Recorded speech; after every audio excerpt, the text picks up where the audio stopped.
Buakaw was one who instilled the fear of Muay Thai in the hearts of the K-1 Max fighters.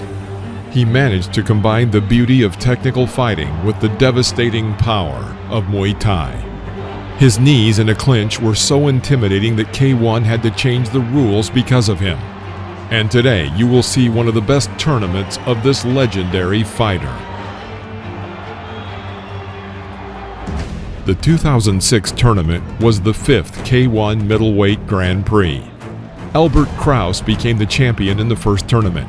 In the second, Masato. In the third, Buakaw. And in the fourth, Andy Sauer. At this time, every tournament became legendary. When you compare them to the current boring UFC cards, not to mention kickboxing, you realize how great they were. The fight card was truly packed with stars. In his first match, Buakaw had to face the dangerous Yoshihiro Sato, who knocked out Mike Zambides in the qualifying round. In the 2006 tournament, Buakaw, also known as White Lotus, fought under the name Buakaw por Pramuk, rather than his given name, Banchamek. And that is why we will use this name throughout the video.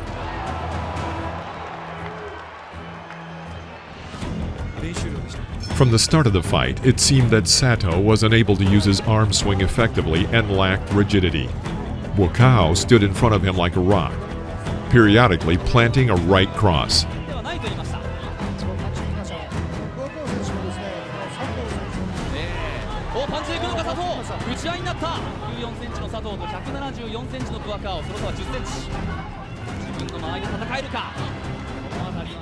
The White Lotus throws an excellent combination. Sato pushes forward, but immediately lets him go. The Thai fighter does not have to close the distance.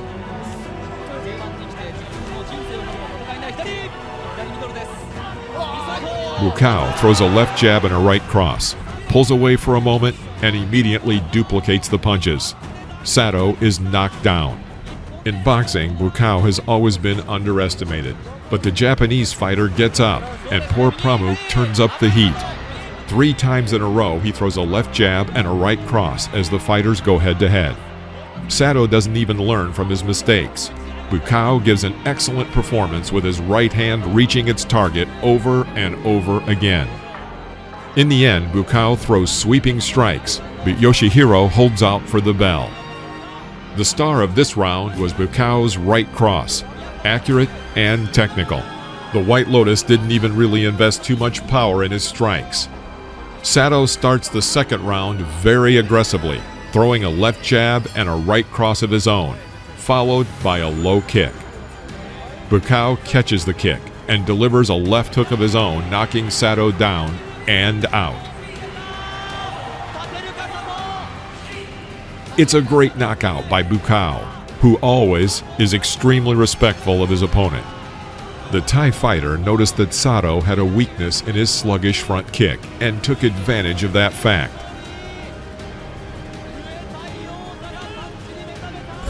But a year later, Yoshihiro Sato would knock out Buakaw in a rematch, shocking the fighting world.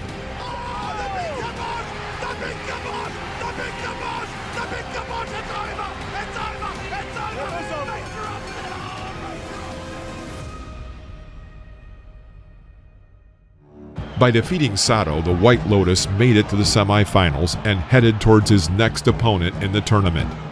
His opponent was Gago Drago, a tough Armenian fighter who had defeated Albert Kraus, the first K-1 Max champion, in the quarterfinals. This was Drago's first K-1 Grand Prix, and he was going to give it his all.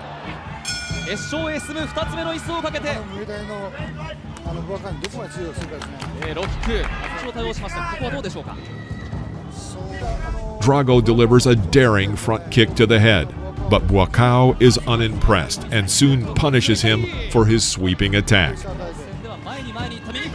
He uses the skills he has honed in stadiums in Thailand.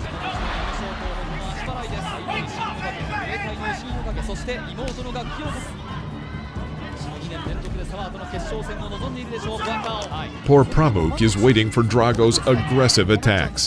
He counterattacks effectively, clearly surpassing him in speed. 超一流というブアカオです。ニエパー落ちます。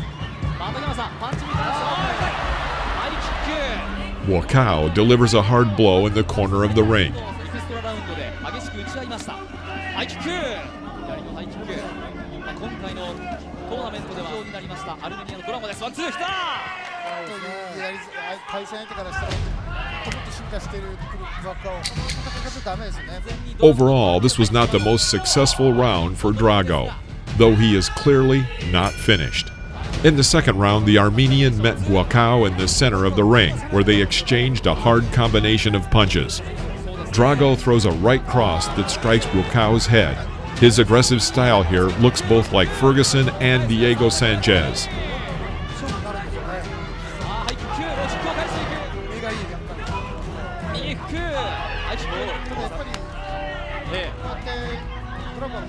Drago, gaining confidence, aggressively began throwing a series of punches in hopes of finishing off Buakaw.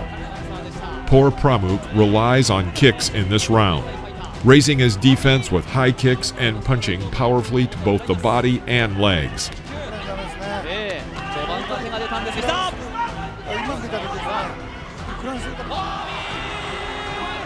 Once again, Buakaw's right hand sends his opponent to the floor. Drago is knocked down by another beautiful cross. But Drago got back to his feet and continued the fight. Overall, he looked much better in this round than he had in the first. Final round. The Armenian Dutchman Drago is serious. His punches to the body and the right cross to the head are delivered well. But in the third round, he gets hooked and couldn't keep up with Buakaw's kicks and knee strikes. Buakaw is shocked by the audacity of the strike, but returns a roundhouse kick of his own. The speed of the White Lotus and the variety of strikes simply left Drago no chance.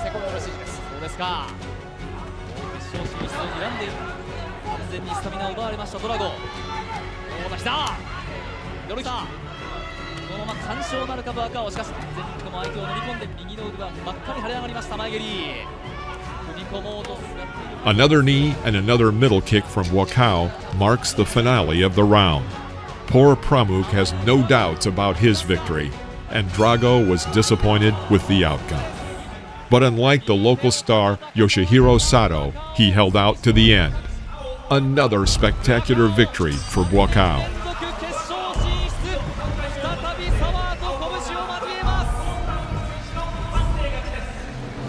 It's time for the final fight against Buakaw's old friend, Andy Sauer. Andy had previously defeated Buakaw with a controversial decision in the 2005 Grand Prix final.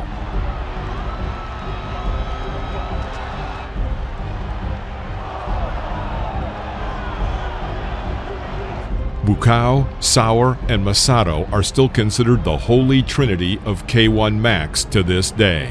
And that evening it was decided who would become the first fighter to become the champion of K-1 Max twice.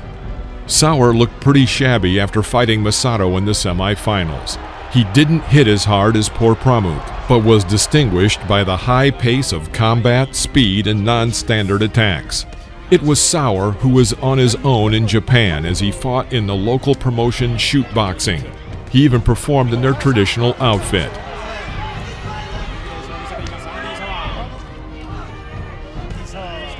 Sauer has always been slightly better than Buakaw with his hands. He squeezes the Thai fighter into the corner, but was unable to turn this to his advantage.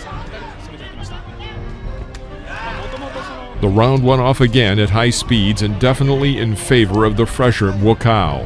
At this point, the scales are clearly in favor of Buakaw, so if Sauer is going to do something, he had to do it now. Round 2.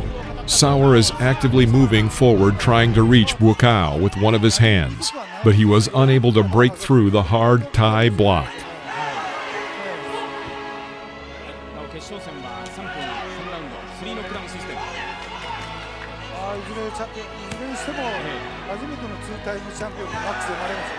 The kicks from the White Lotus continue to fly wildly.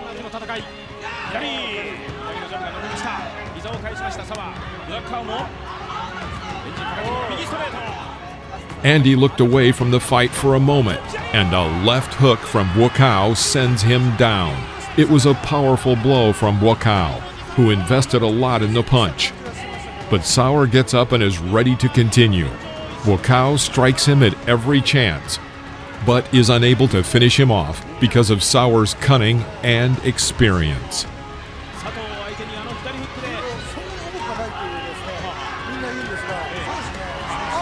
He then hits Sauer with a combination, a left hook, right hook, uppercut, and left hook again, which leads to another knockdown for Sauer. This time, Buakaw went behind his head and the shocked Sauer collapsed from a precise right cross. This was a stunning victory for the White Lotus in their long-awaited rematch. The title earned in retaliation becomes even more valuable. So Buakaw Por Pramuk silenced all the critics who claimed that in those years, he only had kicks and knee strikes, but no boxing talent. He sent each of his 3 opponents to the floor in that tournament, knocking out 2 of them, and all using his boxing talents. Thanks to everyone for watching, especially our longtime followers. Don't forget to click the thumbs up and subscribe to the channel. See you next time.